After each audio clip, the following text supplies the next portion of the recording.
Alexander the Great, a name synonymous with conquest and ambition. But who was the man behind the legend?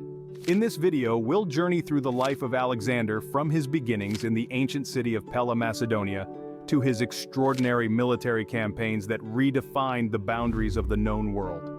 We'll explore key battles that showcased his strategic genius and delve into his lasting legacy that continues to influence our world today.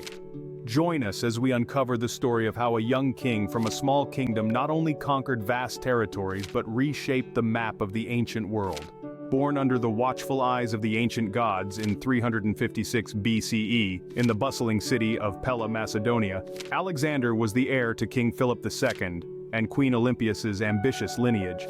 From his first breath, Alexander was enveloped in a world where greatness was not just expected but preordained.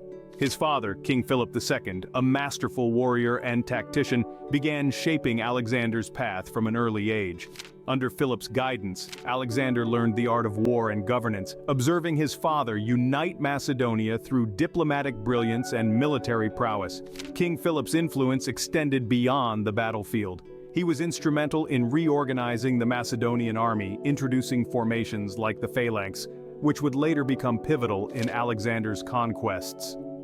Young Alexander, with keen intellect and boundless curiosity, absorbed these lessons, understanding that true power lay in strategy as much as in strength.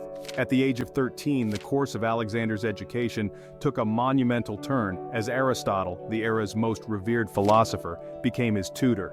In the lush landscapes of Mieza, Aristotle exposed Alexander to a world of thought that stretched from the sciences to the arts. This mentorship was transformative, equipping Alexander with a broad worldview that saw beyond immediate horizons. Aristotle taught him that to conquer the world, one must first understand it.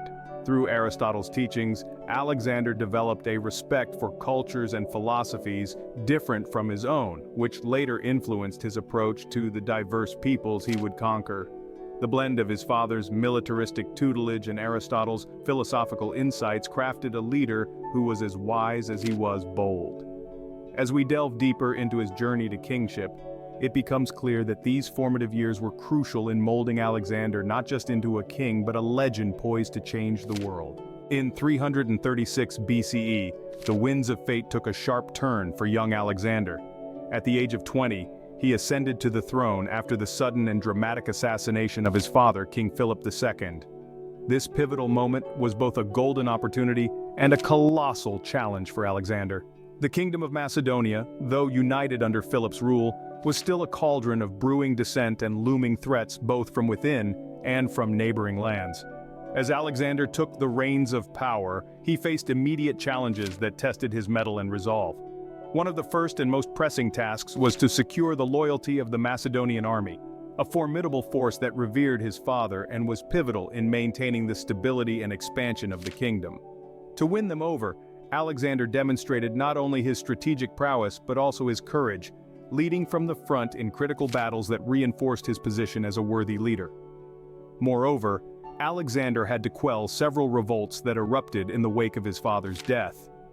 Regions that had begrudgingly bowed to Philip's rule saw his assassination as an opportunity to reclaim their independence. Alexander, however, moved swiftly and decisively. He used both force and diplomacy to subdue these revolts, showcasing his ability to adapt his father's lessons to his own style of governance. Each victory not only secured his position, but also enhanced his reputation as a leader capable of both great ferocity and calculated generosity. Through these early trials by fire, Alexander began to stitch together the fabric of a leader who would not just inherit a kingdom but expand it to the edges of the known world. His actions during these initial years laid the groundwork for what would become one of the largest empires in history, all led by a king who became a legend. As we look ahead to his journey towards becoming a king in full right, it is clear that these early challenges were crucial in shaping the leader Alexander was destined to become. As the dawn of 334 BCE broke, Alexander the Great set his sights on an audacious objective: the vast and opulent Persian Empire. His decision to invade was not merely a quest for expansion, but a strategic move to secure Macedonia's position as a dominant power in the ancient world. The young king's first major engagement, the Battle of Granicus, was a formidable challenge that pitted Alexander's forces against a significant Persian army. With the river Granicus serving as the battleground, Alexander led his troops with a blend of audacity and tactical brilliance, overcoming the Persians and securing a crucial gateway into Asia Minor.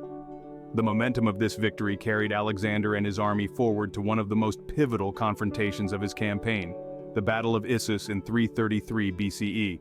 Here, Alexander faced the mighty Persian king Darius III. Despite being outnumbered, Alexander's tactical acumen shone brightly.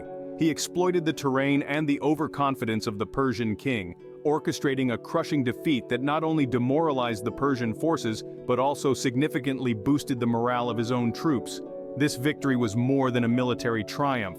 It was a statement of Alexander's unyielding resolve and his ability to outthink and outmaneuver a seemingly invincible enemy. Following the Battle of Issus, Alexander continued to demonstrate his strategic ingenuity at the Siege of Tyre in 332 BCE. Tyre, a heavily fortified island city, was critical for controlling the eastern Mediterranean. Alexander's approach to this challenge was both innovative and relentless. Unable to attack the city by land, he ordered the construction of a causeway to reach the island, a feat of engineering under constant harassment from Tyrian defenders. After months of grueling siege warfare, Tyre fell to Alexander, showcasing not only his persistence but also his ability to adapt and overcome seemingly insurmountable obstacles. Through these early campaigns, Alexander not only expanded his empire but also laid the groundwork for his reputation as one of history's most brilliant military tacticians. Each victory not only brought him closer to controlling the Persian Empire, but also solidified his image as a leader destined to achieve greatness. In the autumn of 331 BCE, under the vast expanse of the Mesopotamian sky, Alexander the Great faced what would be one of his most decisive battles, the Battle of Gaugamela. This confrontation was not merely a clash of armies, but a pivotal moment in the struggle for the Persian Empire. Alexander, with his keen strategic mind, had meticulously prepared for this encounter, which would ultimately showcase his military genius and lead to the fall of the Persian Empire. As dawn broke, Alexander surveyed the battlefield, his forces dramatically outnumbered. Yet what they lacked in numbers, they compensated with unparalleled discipline and innovative tactics. Alexander's army was a melting pot of cultures, Greeks, Macedonians, and even some Persian units who had joined his ranks. This integration not only enhanced the army's size but also its capabilities, bringing together a wide array of skills and knowledge of warfare. Central to Alexander's strategy was the phalanx formation, a rectangular mass military formation of infantry standing shoulder to shoulder in several ranks deep. This formation, perfected under his father, King Philip II, was pivotal in Alexander's tactics. At Gaugamela, the phalanx provided a formidable front that could both defend against charges and advance steadily against enemy lines. Complementing the phalanx were Alexander's cavalry maneuvers. He used his cavalry to execute flanking movements, a tactic that would come to define much of his military career.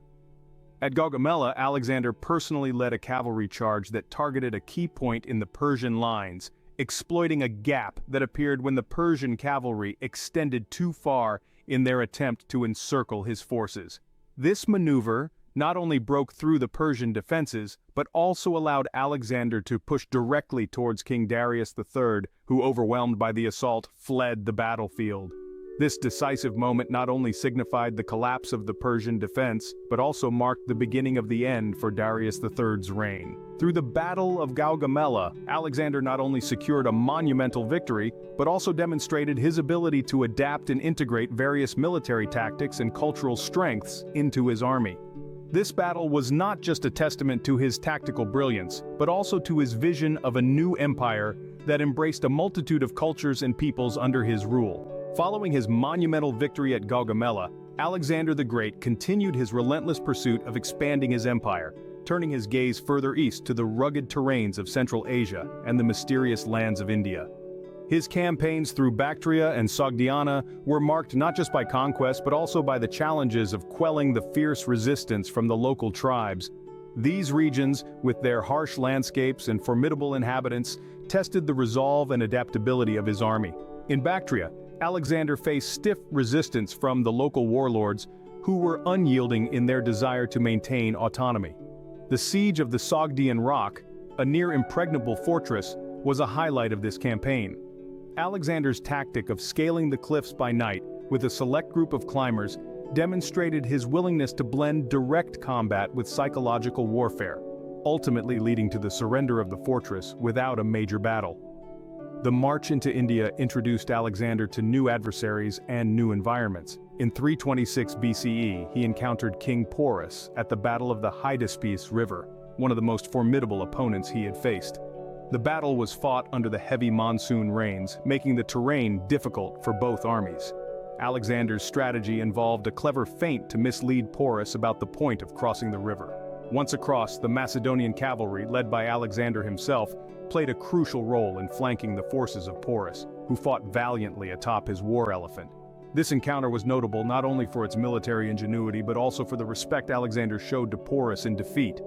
Impressed by his bravery and leadership, Alexander granted him kingship over his lands, a move that exemplified Alexander's approach to governance, where respect and recognition of valor were key elements. These campaigns through Central Asia and into India not only expanded Alexander's territory but also tested his leadership and strategic acumen, pushing him to integrate new tactics and cultural practices into his expanding empire.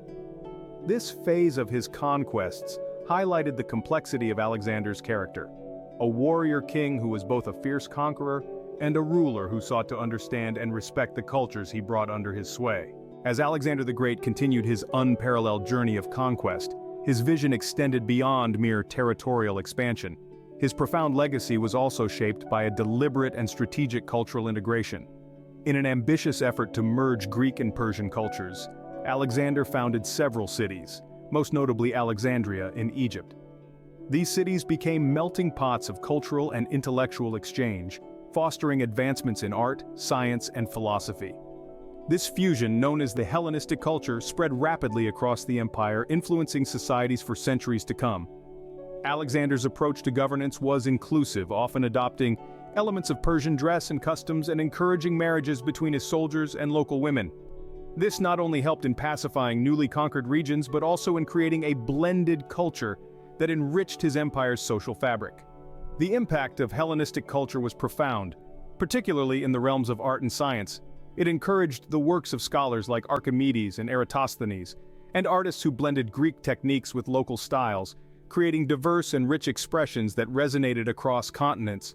However, Alexander's era was not to last. In 323 BCE, in the palace of Nebuchadnezzar II in Babylon, Alexander's life came to an abrupt end. His untimely death at the age of 32 left his vast empire without a clear successor, leading to its division among his generals, known as the Diadochi. This fragmentation marked the end of his direct rule but the beginning of the Hellenistic period where his cultural and political impacts continued to shape the ancient world. Alexander's legacy is a testament to his ability to think beyond battles and conquests, envisioning a new world where diverse cultures could integrate and flourish under a single expansive empire. Born into royalty, destined for greatness, Alexander the Great, a name that resounds through history, was not just born into royalty but into a legacy of unparalleled ambition and prowess. His father, King Philip II of Macedonia, was a visionary leader whose reforms catapulted Macedonia to the forefront of ancient powers. His mother, Queen Olympias, was a woman of strong will and profound influence, ensuring that Alexander was steeped in the myths and heroes of his culture from a young age. At the tender age of 13, Alexander's education was entrusted to none other than Aristotle, one of history's greatest philosophers.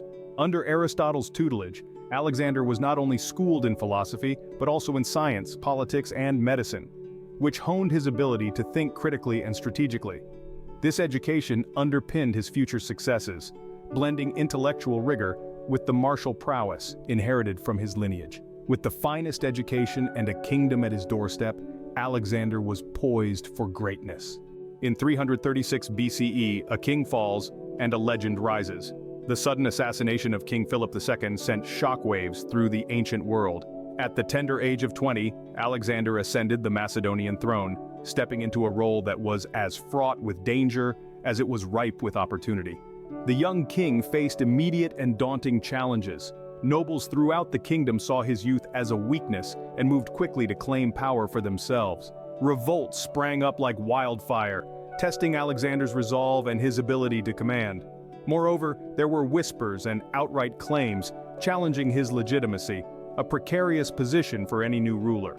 Yet, Alexander was not one to be underestimated. With a combination of shrewd diplomacy and decisive military action, he quelled the dissenting voices. He proved that his youth was not a weakness but a vessel of relentless energy and vision. Despite the rocky start, Alexander swiftly secured his rule and set his sights beyond Macedonia. What drives a man to conquer the world? This question rings through history as we trace the monumental strides of Alexander the Great, beginning with his audacious invasion of the Persian Empire. In 334 BC, with the might of Macedonia behind him, Alexander crossed the Hellespont. This was not merely a crossing of waters, it was a bold thrust into the heart of Persian territory, signaling the start of one of history's most dramatic conquests. Alexander's campaign was marked by a series of battles where his military genius and strategic daring were on full display. One of the most pivotal was the Battle of Issus, where against overwhelming odds he faced the massive army of King Darius III of Persia. In a masterstroke of military tactics, Alexander used the narrow battlefield to his advantage, neutralizing the numerical superiority of the Persian forces. His troops, nimble and highly disciplined, outmaneuvered the Persians, leading to a decisive victory that stunned the ancient world. Following Issus, Alexander's journey to greatness continued at the Battle of Gaugamela in 331 BC here. On what some called the battlefield that would decide the fate of empires, Alexander executed one of his most daring tactical maneuvers. Despite being heavily outnumbered, he spotted a critical gap in the Persian lines and led a cavalry charge that would not only break the back of Darius's army, but also secure his reputation as one of the greatest military minds in history. Each victory added not just territory, but also invaluable treasures and diverse cultures to his realm. His strategy often involved not just overwhelming force but also psychological warfare and diplomacy, integrating the conquered peoples and their leaders into his growing empire. With each victory, Alexander's ambition grew, as did his empire. This relentless pursuit of expansion was not born out of mere desire for power, it was driven by a vision of a world united under his banner, a vision that would push the boundaries of the known world and redefine the course of history. Not just a warrior, but a creator of worlds. Alexander the Great's legacy is often seen through the lens of his battlefield victories, yet his vision extended far beyond the mere conquest of territories. As he marched across continents, Alexander carried with him not just the might of the Macedonian army, but the essence of Greek culture, philosophy, and governance. In each new land, Alexander planted the seeds of cultural synthesis. He founded over 20 cities, most notably Alexandria in Egypt, which became a beacon of knowledge and trade. These cities were not mere military posts, but hubs of learning and melting pots of civilizations. Libraries, theaters, and academies flourished, drawing scholars from across the known world and creating a vibrant, intellectual landscape. Alexander's policy of cultural fusion was revolutionary. He encouraged marriages between his soldiers and local women, fostering alliances and cultural ties. He adopted Persian clothes and customs, sending a powerful message of respect and integration to his new subjects. This blend of cultures can be seen as a precursor to the concept of a globalized world, where diverse cultures interact and enrich each other. Yet, Alexander's approach was not without its challenges. His attempts to merge different customs and traditions sometimes met with resistance from both Greeks and locals, highlighting the complexities of cultural integration. Alexander's legacy was not merely an empire built on war, but a melding pot of cultures. Through his extraordinary journey, he reshaped the ancient world and left us a rich tapestry of interconnected histories and traditions. Every conquest has its cost. For Alexander the Great, the price was steep. As he pushed his army across thousands of miles from the lush valleys of Egypt to the rugged terrains of India, the strain of constant warfare began to show. The men who had once marched with dreams of glory now trudged with weary bodies and spirits. The further Alexander ventured, the more the burdens grew. At the Hyphasis River, the limits of endurance were reached. The army, having marched through deserts, over mountains, and across countless battlefields, finally mutinied. They refused to advance further into the monsoon-soaked lands of India. This was not just a physical barrier, it was a profound emotional blow to Alexander, who saw his vision of a world empire checked by the very men he had led to the ends of the earth. The personal toll was equally harsh. Alexander watched as one by one, his closest friends and confidants fell. The death that struck him hardest was that of Hephaestion, his lifelong friend and companion. Hephaestion's death was not just a personal loss, but a symbol of Alexander's own vulnerability. In his quest for greatness, he had stretched his resources and his friendships to their breaking points. Even as the world bowed before him, the weight of his conquests began to crush him. All men are mortal, even Alexander the Great. As the sun set on one of the most expansive empires the world had ever seen, the final days of Alexander drew near. In the year 323 before the Common Era, the invincible conqueror met his ultimate fate not on the battlefield, but in the opulent surroundings of Babylon. At just 32 years old, Alexander's life was snuffed out abruptly. The cause of his death remains shrouded in mystery and speculation. Some historians suggest he succumbed to a fever, perhaps typhoid or malaria, diseases rampant in ancient Babylon. Others whisper of more sinister theories involving poison administered by rivals threatened by his power or disillusioned lieutenants wary of his recent erratic behavior. The days following his demise were marked by an eerie silence, soon shattered by the clamor of discord, as Alexander left no clear successor. His generals, known as the Diadochi, turned on one another in a ruthless struggle for power. The empire that had stretched from Greece to the Indus River, a vast mosaic of cultures and territories, began to crumble. Regions declared independence, and his once unified realm fragmented into several Hellenistic kingdoms, each ruled by one of his former generals. This division marked the end of an era of unprecedented conquest and the beginning of a new chapter in the history of these lands. In his death, the great Alexander's empire fragmented, but his impact was eternal. Why does Alexander the Great still captivate us thousands of years later? Perhaps it's because his achievements are not just historical footnotes, they are cornerstones of the classical world, shaping the contours of the modern era. Alexander didn't just conquer vast territories, he melded disparate cultures and laid the foundations for the Hellenistic world, which would influence the course of history for centuries. His tactics and strategies revolutionized military operations, setting standards that would be studied and imitated by generals and military scholars for generations. Alexander's campaigns spread Greek culture and language across the known world, making it a lingua franca in many regions, which facilitated trade, philosophy, and scientific advancements. Moreover, his legacy is not confined to the Western world. In the East, Alexander is remembered as a complex figure, sometimes admired for his strategic genius, and at other times critiqued for the cultural disruption his conquest caused. Alexander the Great, a name that echoes through history, not just for the lands he conquered, but for the world he transformed.